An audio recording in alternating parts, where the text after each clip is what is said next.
I have around 0.4 years of experience in total. And in talent exclusively, I have 3.6 years of experience. Before talent, before I started working on talent, I used to work on Oracle SQL development. Around all the years what the prior experience talent is. And on talent, I worked on 3 different projects. And present working, including present working projects, it is 4. Initially, I started working on talent with campaign when I was there. I used to handle both responsibilities with Oracle and talent. Okay, sorry, let me explain the latest project. Is it fine? Or else? Regarding projects, you can actually explain me the current project, okay? Okay. Yeah. The current and previous one I will go on because the recent one I am not completely involved in. Okay. I don't know because I can explain in brief. In depth I can't explain because I am not much familiar. Okay. How long have you been in your current project? It is around approximately 2 months. 2 months. Okay. In that case, you can actually explain me about your previous project. Whichever you feel more comfortable, you can explain me that. Sure. Okay. I worked with data migration and data synchronization project with Salesforce when I worked with Virtusa in Talent. So that was a scratch project. So what is that agenda is business. My client is the Citibank. So the Citibank has initiated their an idea of migrating their existing data, which is that is being deployed in Salesforce classes. So they thought of migrating to Salesforce Lightning version. So that is a scratch project, and then after being started, I'm the second person in the project. So almost the project has been built from me only. So I have only started that. My lead and myself. So the project mainly deals with all the data objects what were there in Salesforce classes, and that should be migrated to Salesforce Lightning. Some objects may vary in their metadata structure and the kind of new objects what their business has been introduced. So because Salesforce is an already in business application, so already default objects were also being there like status, opportunities, tasks, orders, products, and all accounts. So in addition to this, some other custom objects what they have designed and sort of business. So we also migrated those objects. So this happened based upon agile sprint delivery, based upon sprint delivery. So what this is, we migrated the Salesforce data which is in Classic to Lightning. So can I go in this project what we have done using jobs? Yeah, okay, please go ahead.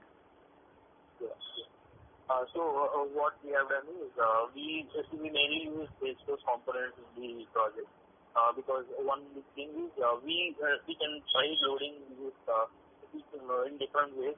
Like we have components like Salesforce output, bulk distribution output, all we have in different DBs. So and we approached bulk issues when we try to load them into new version that is Lightning. As this is a one-time load and this is a first-time load, we use bulk. That's the thing. That's the reason we used bulk mode of insert. And usually, what we do is we extracted the data from Salesforce classing using Salesforce into component, and we have dumped the data into a file, delimited file. Why we have done is in order to validate the data into step-by-step process before loading that into target. That's the reason we have included some step-by-step process while loading into target. First, what we have done is put the data from classic input to the file, and then we use the file for the business validations, all the transformations, or date validations, or the string operations, or else email marketing, or such kind of things we have done through transformation using that file. We have used a number of validations like as I said, email marketing, all that using the file in the second step process. for which we used to prepare the bulk file, using which we load the data into target in the third step, using that bulk component of Salesforce, which is also bulk output component. It also bulk output component, we have loaded that, and we used to capture the success and rejected records in the third step. All these step-by-step process we used to maintain through triggering process. The triggering process we maintain through the context variables, like initially for input file extraction, right, from the Salesforce, we use one context variable to like a Boolean variable, true or false, because after extracting the file, we need not waste the time by again extracting the file when the job is being ran again. So once we validate the data of the input file, this is all processed and explaining as part of initial dev phase, test phase, and UAT phase as part of why we figure out this kind of loading pattern. Because we can try to validate the data, because we will have some UTF files, right? UTF coding, because different kind of data formats we have in the from the input set, some Chinese language or something, customer account, because customer information is usually used maybe from different regions, maybe from Korea, Japan, from UK, US, India, so like that, right? His name may be different based upon the language. So that's the reason we validate the data in the file which we loaded. As a reason, we approach the process like loading into target into three different step process. One is input file extraction, then bulk file creation, and then the target load. And again, then after this, again going back to input file creation, right, from Salesforce, we keep the file of the input data into the file. So we prepare the header file initially, and then use that file to append the data, because the custom data, the custom columns, whatever there in the object, right? It used to throw an error. Sometimes it used to throw an error, and sometimes even the job is successful, and we face the issues like data is not being properly populated. So the reason behind that is the header of the file or the header of the thing, it is not being matched with the target schema, because the target schema relation is quite different when we classic setting into say target relation is very quite different when the business has approached a different way, because lightning type. So that's the reason Salesforce have custom objects, and those columns from the custom or related or parent child objects can be referred using underscore r dot column name. Suppose account is the object, and it has some let's take an example. Contact is some other child object or custom object related to account. So that is being created with the name like custom object contact underscore c. C indicates custom object. So that we can refer the columns of the custom object using contact underscore r dot and particular column name. But we can't directly give as column name of that contact underscore c dot, or else in another way. Because in Oracle or some other regular RDBMS, we use joins to refer the columns of all the parent and child objects or reference objects. But here we should refer the custom object or the child object using this naming convention. So contact underscore r dot ID or name or phone number or email ID. In such a way, we should use the naming convention in the header file. So in that way, even though header file contains the data and the header, if that does not match with the target schema, the data will not be populated, but it will not throw an error. So such kind of different scenarios we used to face initially. So that's the reason it is one of the reason we divided the process in multiple steps in order to validate the data and the bulk file creation, and then this, because it takes the time may consume more while creating the bulk file and the initial input file as well, because account for account is the object, it contains use millions of data, and again when we run the job again, it does not consume the time by again creating the file again. So that's the reason we trigger each subjob's component and run it trigger. So that's the reason. It is one way. And later, all this migration, regular migration has been totally completed for 1 year, almost has been completed for all the objects. Then data synchronization on the all validation rules as per the existing legacy system is being continued into the Lightning system, that is new system. Then after the data synchronization project started, it is nothing but in regular classic system, right? They used to get some other streams, files like account information or customer information, some other information like mainframe, Oracle, such kind of system. So that data mainly used to get the data from files, from not only delimiter files, some raw data without the delimiters we used to get this. We build the jobs using the other jobs, same like to maintain the data synchronization part in order to maintain the regular day-to-day activities, what need to happen as part of validation rules and classic type. That we have done performed with the Lightning side as well, same job. So then we have rebuilt for as part of the first we have done data migration, then after we have done data synchronization. That is the main project what I have worked. That is my previous project. Okay. Ravi, can you tell me what are the ways that you do the performance optimization? Performance optimization. For example, Salesforce, right? Salesforce have batch consumption per day for an organization. So in order to that, when we use the Salesforce input and output components, right, we should have an preliminary check of number of batches in the advanced settings of the input component. That is nothing but suppose if we give 1,000 there, it will take 1,000 record as one batch.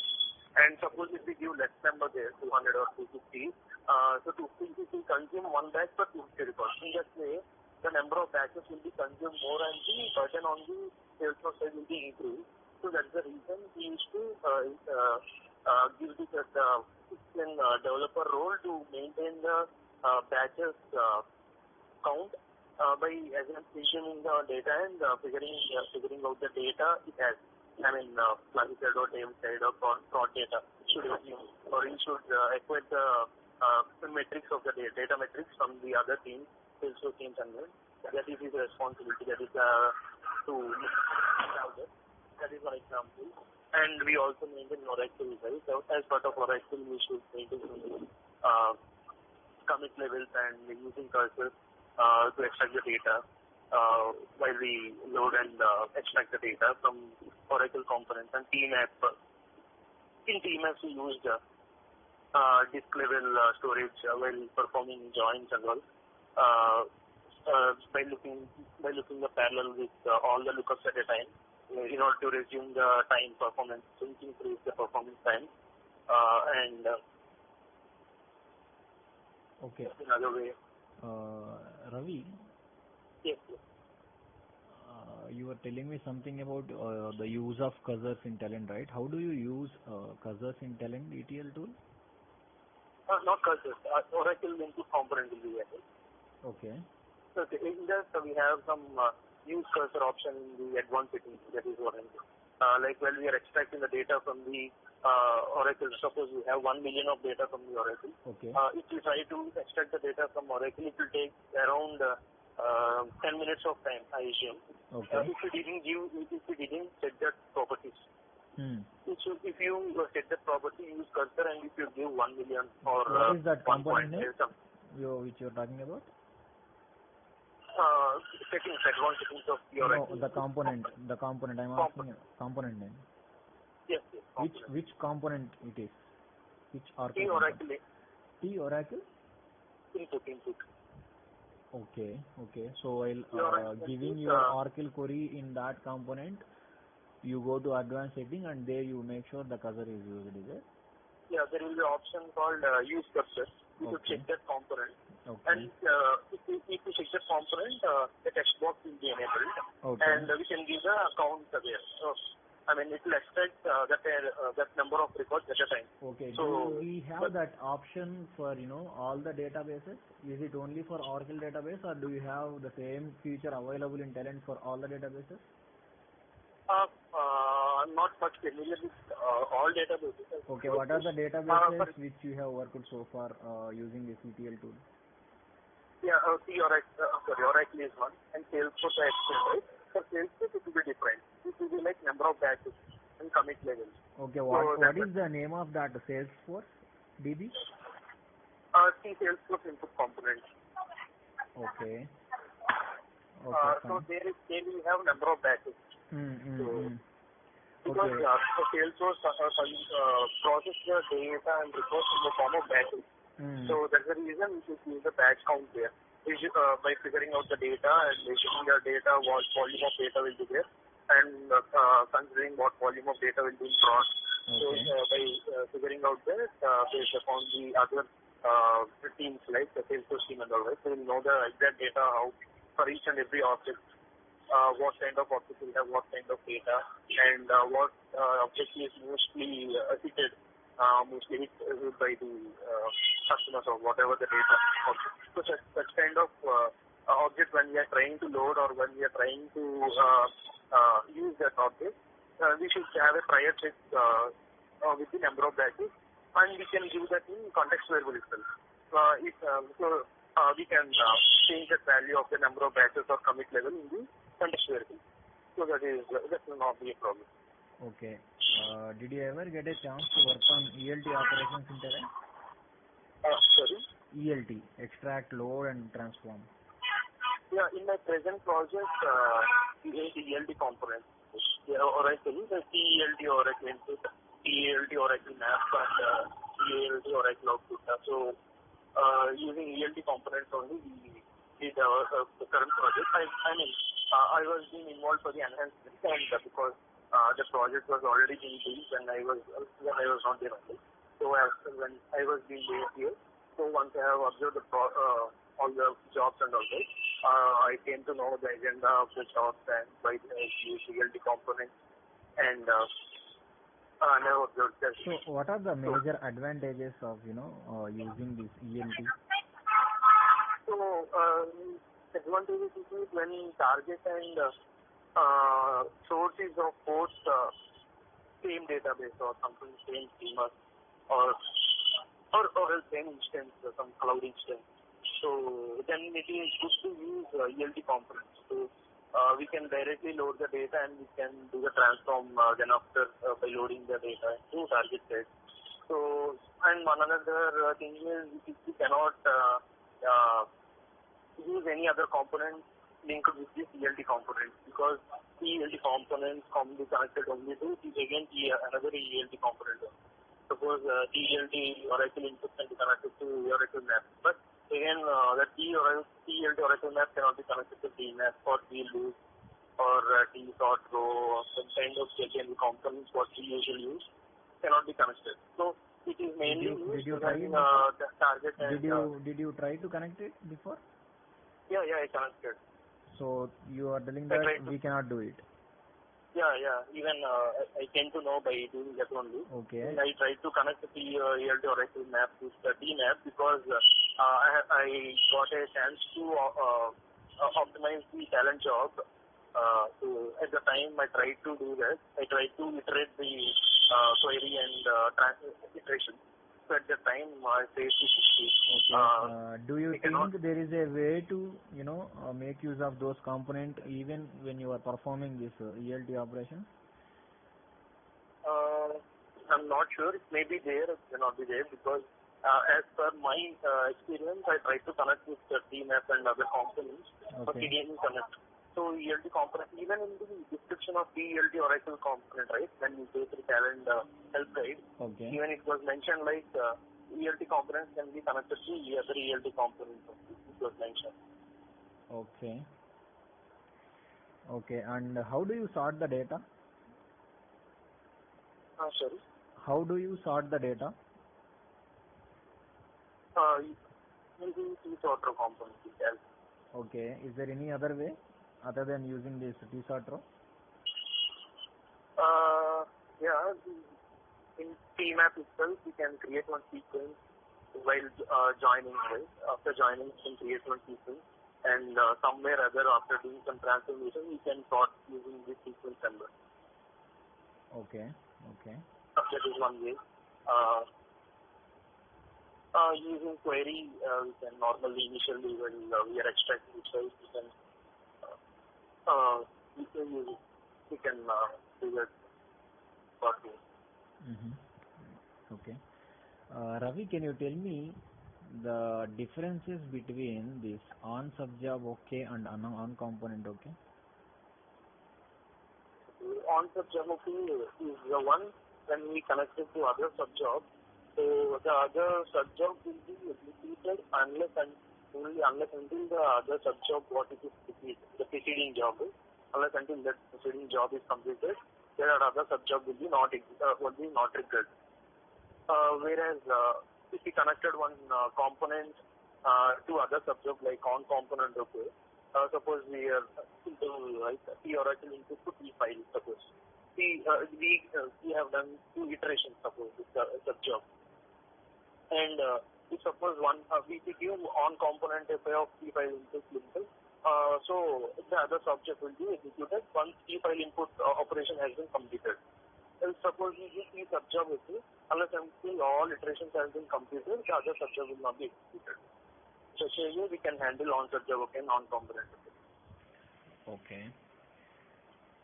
And how do you perform the normalization operations in Talend? T normalize row and T normalize component. T normalize and T normalize component. Okay, what it does actually? Normalizes, T normalize will it normalize the data using the particular, same data with, the different kind of data with same ID or same service or same primary key or something. We can use that in a normalized format using the delimiter comma or something in a single shot. T normalize it will reverse the operation what we do. Whatever the data in a single row and single record is multiple with a delimiter, it will divide the data based upon delimiter into number of records. And denormalize it is the number of records into a single record.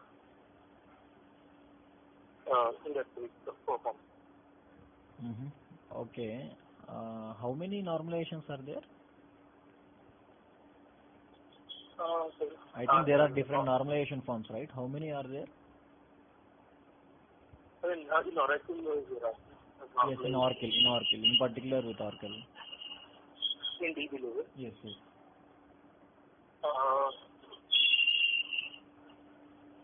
Normalization from one. Sorry, I didn't remember. Okay. Sorry. Okay, fine, no problem. What is the version, Talend version which you are using in your project?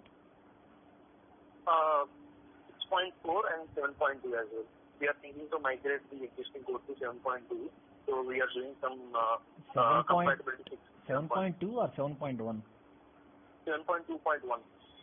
Are you sure? Yes. Presently it is there in my... okay. Have you started migrating it? Not migrating. We have the test migration license. Okay. So using that, I'm using the 7.2.1 version. Okay. Are you facing any challenges during this activity? Challenges, anyway, lower version to high version will work, but component-wise and naming-wise, it completely there is a lot of change because they have introduced a common input column like DB input. So there itself we can segregate. We can have an option to select what DB we can is available and what DB we can through what DB we want to push the data. Such kind of various new features have been. Okay. What are the changes which you have noticed so far in latest version? What are the changes which you have noticed in latest version? I mean, what are the new features or enhancements added to the latest version, that is 7.2.1? This is the major change I have observed. Like when I try to NV3 to use the Oracle input, right, it will give the TDB input. And other thing, Okay, fine, no problem. I have read the logged one talent. They have introduced some 6 or 5 changes. They have mentioned 7.7 version and 7.2 version. I'm trying to remember the name. That's An art supervisor or something they have mentioned there. Okay, but didn't you notice any changes while using TAC after migrating it to 7.2? Yeah, still we didn't install TAC of 7.21. Still you are using old TAC, okay. Yeah. Only test migration license was being given. So what is the repository which is in use? GitHub. Git, okay. Don't you use a Nexus repository? Still, Nexus repository, we use AutoSys actually for scheduling and all. So we only use Git and we used to migrate, deploy the jobs using RLM of from the UDeploy team. We didn't use the Nexus repository. Okay. Which is the scheduling tool which you are using? AutoSys. AutoSys. Okay. AutoSys, and even I have knowledge on TAG. Okay. So which one do you think better? Which one is better, and in which cases do we need to go for Nexus, and in which scenarios we need to prefer this Git repository and the scheduler which you are talking about, Git Auto something you have mentioned, right? AutoSys. Auto switch. Can you explain me a bit more about this? AutoSys is a completely scheduler tool through which we can schedule jobs irrespective of tools, whatever ETL tool it is. So whatever job it is, we can schedule through AutoSys. It is Informatica, Data Space, Talent, or whatever job, Ebenezer. We can schedule the jobs using AutoSys. So it is similar to Control M, is it? Sorry? Control M. Have you ever used this Control M tool? Yeah, I have heard about it. Okay. I have a chance to work on Control M. Okay, AutoSys. Yeah, I heard about it. Even AutoSys and Control M are different kind of scheduler tools. Right? So, the working way of tools may be different, but agenda may be the same. Okay. So in that way, AutoSys, we write a kill script to schedule a job. Okay. That's it. Is that it may be any job. Is it open source, AutoSwitch? No, it is also a license.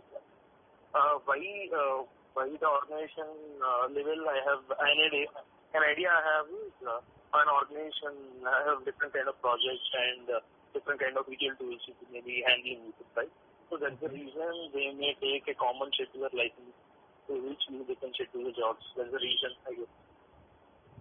Can you please spell it? AUTO? AUTOSYS. AutoSys. SY? SYS.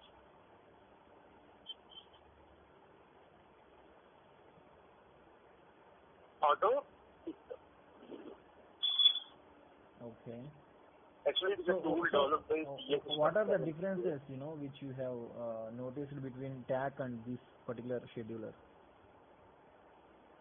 Using calendars is the best to go with TAC, but AutoSys is also a good scheduler tool, which also we can schedule the tool. But TAC we can automate the things like, suppose we are passing context variables through file or whatever may be, right? So we may pass this context variable through file. So when we may miss some kind of data for one context variable wrongly was given, so we have an option of overwriting that through TAG itself, the context variable. So that is one kind of good thing we can observe in TAG, because TAG is one completely an rich tool for talent we can use when we have only talent ETL in our system. So it is the best choice to go for TAG. There is no doubt at all. That's the reason this one kind of scenario. Suppose we pass the context variable to two different sources. One is through TAG at last, and one through file. Initially what we pass, but whatever we pass the variables to context the parameters, right, through TAG, that will be overwritten with the file values what was being given. So that's kind of flexibility we have with tech. Okay. Ravi, can you please tell me about how can you store job logs using AMC? Sorry, job logs? Job logs. How can you store job logs using AMC? AMP. Yeah, AMC, Activity Monitoring Control. Okay. Activity monitoring. AMC. Okay. So activity monitoring control, like we have number of components, right? Say T-log catcher and T-step catcher. So I mean, we can store the parameters or the things or the errors what we face during the execution of the job to the components itself. T-step catcher, T-log catcher. We have project. We can maintain that through the project level as well as job level. In the project settings itself, we can give in the specific paths or the log or something stat catcher or stats in order to store the stats and the errors wherever we can store. The project settings itself, we can store the AMC. So where all this activity data is getting stored? Sorry. Yes? So whenever you perform some operations in TAC, right? Yeah. Let's say you are just logging in and then you are trying to run one job, and after that you are trying to create a new artifact job, whatever. So you are doing something using Talend Administration Center, okay? So that means whatever the thing which you do in TAG, that is considered as an activity, okay? So whatever the activities which you are performing using TAG, what do you think where this data is getting stored in, where exactly the data is being stored? From the place like execution service. Okay, we were talking about AMC, right? So have you ever configured AMC in your project before? Because I am not, I don't know, right? Because I am still level activity. Okay. So what is the database which you people are using to store the monitoring information? I think here they are using Oracle itself. No. The previous project, because that is not there, AutoSys is still there. We used to check the logs through AutoSys. And here in this they are using TAG. So I think MySQL or Oracle they have configured. Okay. So can you tell me a few table names which are majorly used for checking these AMC details? So in general, let us talk about auditing. Okay. Okay. So where all this audit information is getting stored in the background? So that's right. We will configure some DB, right? So through tag level. Yes. So that's right. there we suppose the tag when we generally MySQL is the one they configure with tag. Correct. So.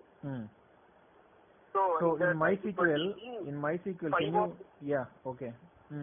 So generally 5 or 6 tables are automatically created through that when we configure. Yes, that is what I was asking you. So can you name a few of those tables? Some audit kind of information. Okay. Have you ever tried to query that MySQL database and see how much time the job has taken and how long it has been running and what are the things which are lagging there? Have you ever tried to log in to MySQL database and query the table? No, honey, because here I'm working with different kind of role. Okay. That's the reason I didn't have a chance to explore it. Okay. Here I'm using some data loader utility to load the data, but not Talend. And previously, I said you right, as AutoSys is the secure tool, I used to check the logs there. But in TAC level, I know how execution plan and job analytics will be there and how many tables are being created with MySQL. Just every info I know, but that naming convention I'm unable to memorize this. Okay, fine. No problem, Ravi. We can move on to the next question. So, have you created any joblets before? Yes. Okay. Why do you create the joblet? The joblet, the same thing which can be used in multiple jobs because the similar functionality which doesn't change from job to job. suppose like connecting to a database. So that is same across every job. So we can create one joblet for connecting to a database and can be use the joblet in every job going forward. It's one kind of thing that we have done even. Okay. Using that. So what is the difference between this sub-job and joblet? Sub-job varies. Sub-job varies from functionality to functionality, business scenarios. Okay. So sub-job is only related to that job based upon the business validations what we perform. We may connect different kind of components. So sub-job is particularly only to that job. But whereas joblet has that function to same similar functionality that can be used in multiple jobs. So it is common to every job to job. Whereas sub-job is independent to job, even job itself, within job itself. Okay. Sub-job is different from other sub-job. Is that possible to pass the parameter value from main job to joblet? Main job to? Joblet. Main job to joblet. Yes. Yeah, I think we can ask that. Okay. Yeah, we can. Sorry, we can. How do you do that? By setting some global parameters. Setting some global parameters initially, and we can use the global parameters from the parent sub-job to joblet as well. Okay. Because did you ever try it before, or you are just guessing it? No. We can do that. I'm not guessing. It's some kind of scenario, right? We can do that. Okay. Can you tell me the major components which we generally use in joblets? Hello? Major components. Joblets is different from project to project, right? Yeah, but there are some common components in joblet, right, which we use everywhere. Okay. Normally, if we try to do the joblet, the trigger input and output is the one which we have in default. Okay. So what is the exact functionality of these two components? So pass the parameters, right? So from joblet to the main job. Whatever the thing is trying to do, it pass that to the main job. What to trigger output, yes or no, suppose, or something value. Whatever may be what we pass to the contextual some to child job, whatever thing. We can using the trigger output itself. There is a reason that the default component output and trigger output and input component. Okay. Can you name any 5 to 6 file-related components in Talend? File-related components. File handling components, yes. Yeah, like T-file input, T-input, or what you are. Yes. Yeah. T-file input, T-insert, T-fixed flow input. T-fixed flow is some other form. T-file output, T-insert. T-file input Excel, output Excel, and T-file input raw component. Okay. And T-file input positional file. Okay. Positional file is that works with the between the record to record, column to column. Based upon that, it figures out the position. Based upon the position, it figures out the column length as well as the column whatever the column we do in the schema level. Okay. So T-file output, T-file. So these are components, different components. Okay. Did you use T-file exist component? Yeah, T-file exist component. Yes. Okay. What it does it checks for the file. It checks for the file whether it is exist or not in a particular location. Okay. So if that is located, it triggers as true, or else it is not triggers as false. Okay. So based upon that, let me tell you some basic scenario. So you are checking for some file using this T-file exist component, okay? And there is no file in the landing directory, okay? So now you came to know that there is no file in the landing directory using this T-file exist component. So that means you are getting the false output. Yes. So I want you to make the job failed when the file is not exist in the landing directory. How do you do that? If the C file is not existing, I should make the job fail, right? Yes. Your job should fail when the file is not available in the directory. Okay, so I'll maintain two flows. One is if it is exist and if it's not exist. Okay. If it is exist, I'll go to the main execution of the flow. Okay. If it's not exist, I'll go to TDI. Good. That's good. Okay, fine. Okay, and how do you capture all these errors? Let's say you are getting some error in the log. So how do you capture those errors? Errors in a log. For example, log catcher, what we mentioned, right? Log catcher will have the specific schema. So what is the error and all it will handle. So suppose any error is caused while running the job, automatically log catcher flow will be activated and it will capture the error and all what it has been thrown back because of the failure of the job. And in another way, suppose we are trying to load the records into target level, and there we can capture the success records and rejected records in separately. Suppose rejections may happen because of different scenarios, right? So some kind of because parent record is not found, because if length of the column is length of the record and column is more than the defined, hence defined to the column. So it's different kind of scenario that record may be failed. Because irrespective of failing the job because of one error, there is another scenario like we need to process the records but capture the records which has thrown an error because of different reasons. In such cases, we will not make the job fail. So we will capture the success and rejection records in our job. In that case, we can reprocess the error records again by solving that issue. The other thing is we can capture the error using log catcher. Whenever we face the single error itself, the job will fail and it will catch the exception what has thrown back. That is one scenario. Okay.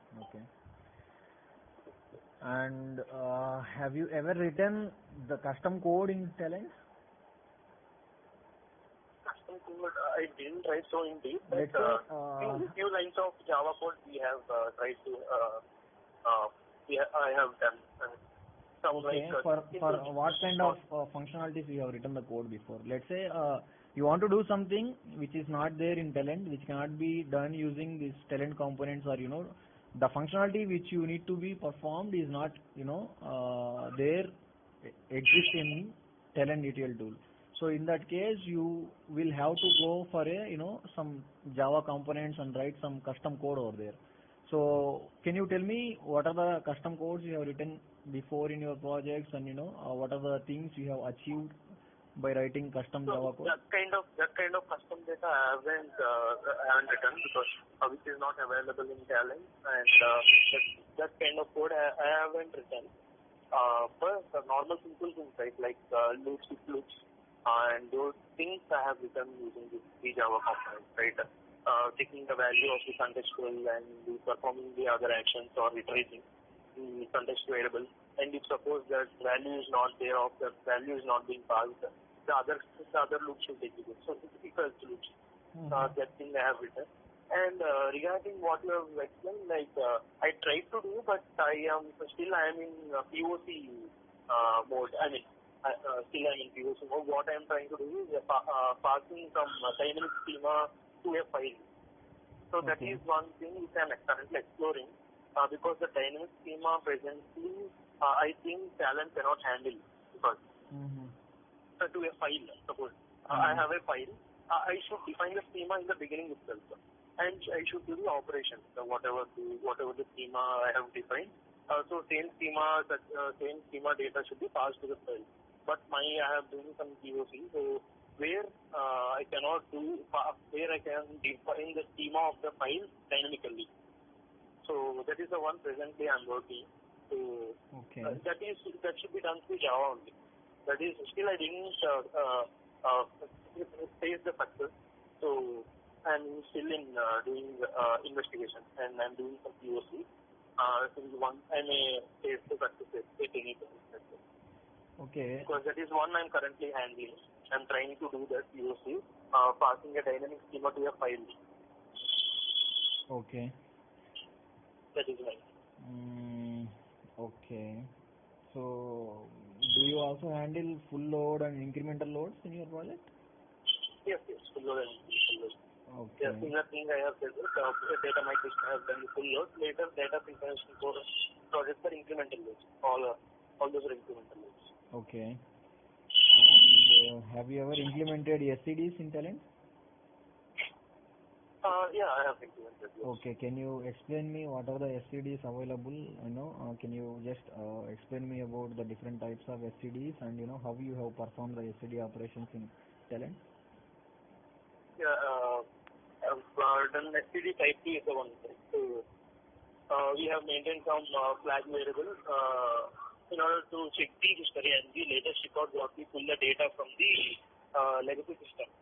So when we try to load that, right, we maintain some flag variable and a date variable. So that is the one in default what we have. Date condition we use system date. What the DB is already maintains the date. So based upon the date, we try to load the incremental data in day-to-day basis. Like we maintain one flag variable, right? Okay. So based upon the flag variable, it defines whether it is an already yesterday's load data or today's load data. Suppose yesterday's load data will be maintained with different flag, and today's we check the data whether it is there or not in today's, and will not do upsert or insert. So insert should do based upon the new data. Upsert should happen based upon the new data, right? So in that way, based upon the flag, we do upsert and insert. Can you first define what is STD1, STD2, and STD3? Just definitions I need. Yeah. Type 1 is one, it doesn't maintain history.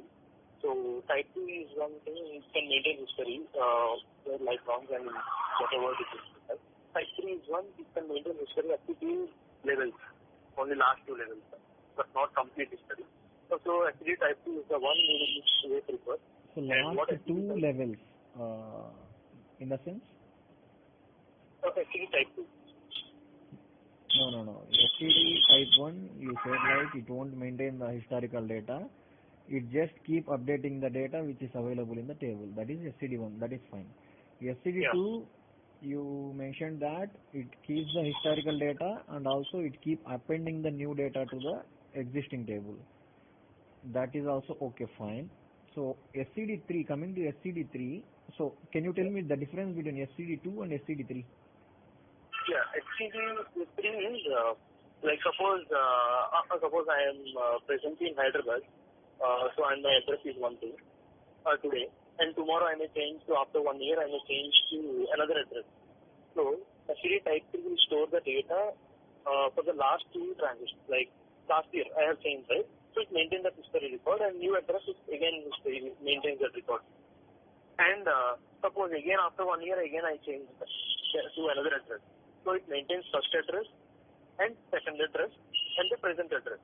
And again if you try to change another address, right, whatever the address which is maintained first, right, that will be eliminated. Only last 2 historical transition will be maintained in STD type 3. That's good explanation. Okay. Do you have any knowledge in PLSQL? Yeah, PLSQL, yes, I have. But initially, my responsibility is that one. But present I have the knowledge in Talend, but PLSQL are not doing PLSQL. So up to a level I can manage the PLSQL code and writing the procedures and that. Have you worked on any big data projects before? No, I didn't work on big data projects. Okay. So can you tell me what are the data modeling techniques? Data modeling also is. Okay. I mean, modeling part, I was not been involved in any kind of project. So, sorry for this. Okay, no problem. And how strong you are in, writing Unix commands?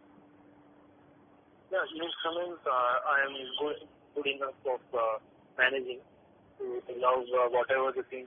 I didn't write any shell scripting and all, but like in the small commands, like whatever we handle in day-to-day activities. So, copy commands, find commands, grep commands. So, if suppose I forget, I used to do those things. Those things I am much familiar, but shell scripting wise, I didn't work on shell scripting. So, command wise, I am much familiar with. I can give it command. Okay. Let me tell you one scenario. You have a file, okay, abcd.txt file, okay. Okay. So in this file, I have 100 lines. Okay. In these 100 lines, I may have multiple columns, like around 6-7 columns are there in the file, and the number of rows are 100, okay. Okay. And that data may have anything, but I want to find out some particular thing. Let's say, for example, there is a phone number column in the file. I want to find specific value of the phone number is available in that file or not. How do you find that? 100 records are there, and I want to find my number is there or not. Any specific number is available in that file or not. How do you find that? What is the command do you write?